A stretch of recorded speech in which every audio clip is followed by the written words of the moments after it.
আসসালামু আলাইকুম and hello everyone. আশা করি যে যেখানে আছেন সবাই ভালো আছেন এবং সুস্থ আছেন। আমরা আলহামদুলিল্লাহ ভালোই আছি। একটা সিম্পল রেসিপি নিয়ে হাজির হয়ে গেলাম। এখানে দেখতেই পাচ্ছেন বরবটি ভর্তা বানাবো। তো বরবটিটাকে সিদ্ধ করে নিয়েছি, কাঁচামরিচ আর বরবটি আর লাল পেঁয়াজ কেটে নিয়েছি, সরিষার তেল নিয়েছি পরিমাণ মতো, লবণ দিয়েছি। এখন আমি সবগুলা উপকরণকে একসঙ্গে মিক্সড করে নিব। দেখতেই পাচ্ছেন আমি মিক্সড করতে লেগে গিয়েছি, হাত দিয়ে মিক্সড করতেছি, কারণ ভর্তা তো সবসময় আসলে হাতে মাখালেই মজা হয় বেশি, যার কারণে হাতে ঝাল লাগুক আর যাই লাগুক হাত দিয়েই মাখতে হবে এটা।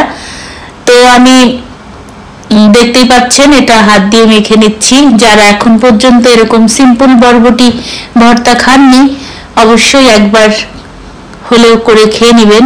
আর এটার সঙ্গে মাছও অনেক সময় অ্যাড করা যায়, তো আজকে আমার এভাবেই সিম্পল করে খেতে ইচ্ছা করলো, তাই পট করে 10 মিনিটে বরবটিটাকে সিদ্ধ করে এভাবে ভর্তা করে নিয়েছি। খেতে কিন্তু দারুণ ইয়াম্মি লাগে গরম ভাতের সাথে এরকম একটা ভর্তা হলে।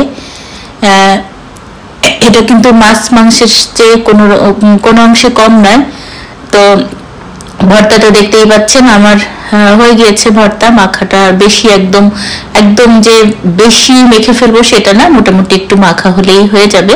তো অলমোস্ট ডান ভর্তা।